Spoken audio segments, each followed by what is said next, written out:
Hi, everybody, and welcome to another episode of Coffee With. I'm your host, Christopher Evans. Today on Coffee With, it's a true pleasure to welcome Daniel Rice from Rice Energy. Hi, Dan. Hey, Chris. Thank you for having me. Well, it's a pleasure to have you here. So you've pretty much grown up in the energy business. You've had some important roles with Transocean and Tudor, Pickering, and Holt, later as CFO, COO, and now CEO of Rice Energy. What is the biggest thing that you've seen evolve in the industry in the time you've been in it? You know, I think one of the most exciting things that especially Rice Energy has been a big part of is the development of natural gas, specifically from shale development. You know, it's really been able to transform the United States as a whole from a net importer of natural gas to the point where we're self-sufficient on energy. And now we're actually to the point where we become a net exporter of our energy resources. And Rice Energy is right at the heart of all of this development, specifically with the Marcellus Shale in Pennsylvania and now the Utica Shale over in Ohio. So horizontal drilling has had a pretty big impact on the industry. Can you talk to our viewers a little bit about what it's meant to Rice and to the industry as a whole? Yep, so there's really two parts to it. There's the horizontal drilling, which really came around in the late 1990s, early 2000s, and hydraulic fracturing, which is certainly a hotly debated technique that we use in the oil and gas development.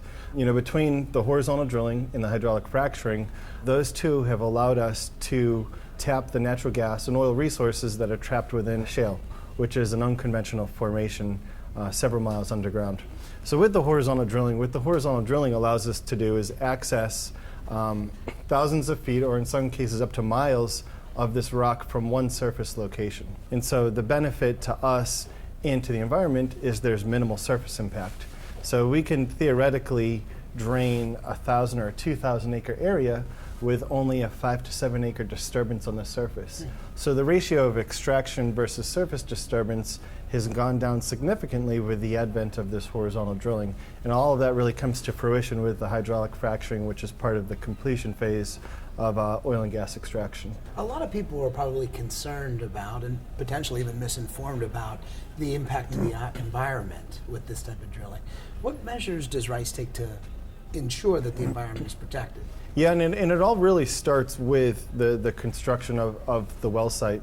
So you have certain equipment and protections on the surface to prevent anything from happening. But you know, one of the misconceptions with the horizontal drilling is when we talk about the hydraulic fracturing, which is the one part of the development phase that people most talk about. You know, that has nothing to do with the actual drilling of the well itself.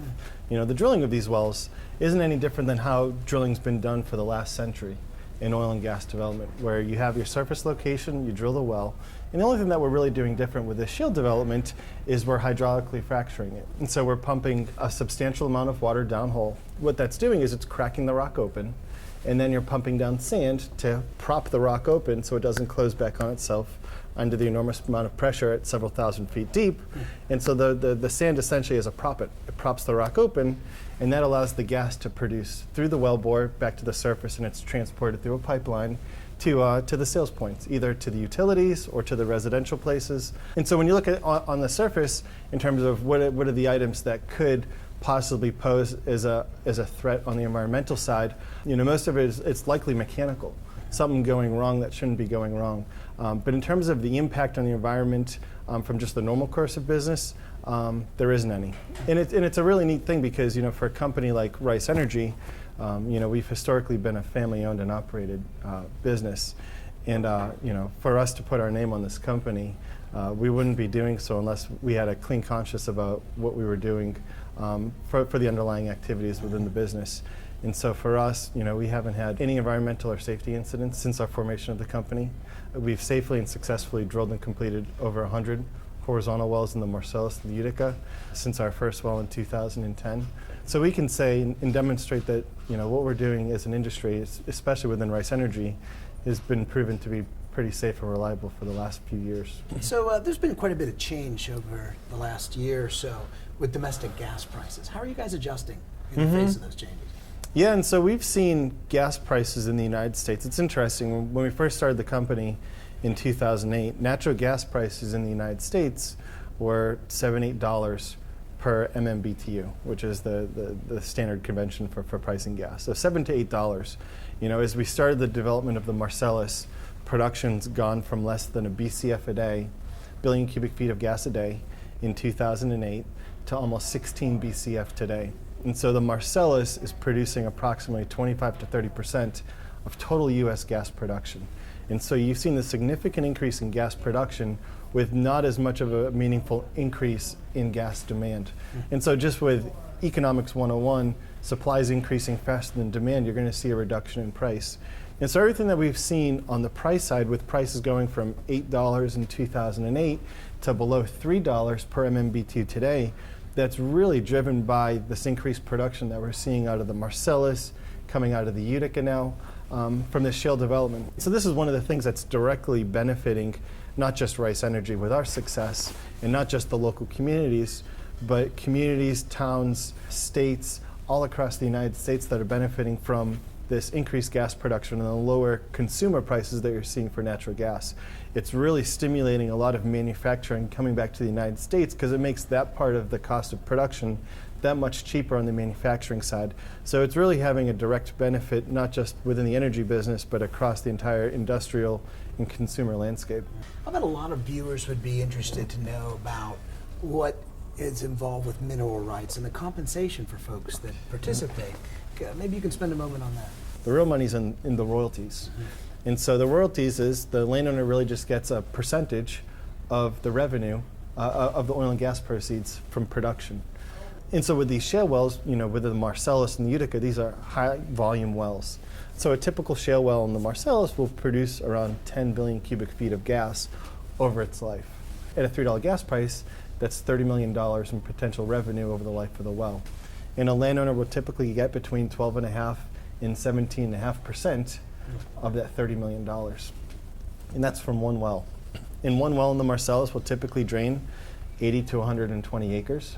And so for these landowners, the royalties amount could be pretty darn substantial. In 2014, Rice Energy paid over $75 million in royalties to landowners in Washington and Greene counties in southwestern Pennsylvania and Belmont County, Ohio. And so this is meaningful money, especially in the communities where we're developing, which are mostly rural farm areas, right? And especially with the way the dairy industry has been over the last couple of years, which has been on a decline, for these landowners, especially these farmers, to have this type of secondary income, it allows to keep their farms running. And they're doing it not because they need to make the money, but because they want to farm. And that's one of the most important things that we've seen in these areas, is just the dynamic of the farmers and these rural landowners actually being super supportive of this development, because it creates that income stream that they need to pay the bills, to keep the lights on, and to provide for a lifestyle that they hadn't been able to afford before, but allows them to farm and do what they love, because it's not about the money at this point. That's a real positive impact on the community for sure. Yeah, it sure has. Excellent. Well, Dan, it sounds like a pretty exciting time to be in the industry, and certainly to be at Rice. If our viewers wanted to learn a little bit more about your organization, where would you direct them? Yeah, if you go to www.riceenergy.com, we have a couple really neat links in there for both learning about the oil and gas development process, learning about how we treat our landowners, how we treat the environment, how we give back to the communities. Community give backs is one of the biggest things at Rice. For the Rice family, we've been very, very successful.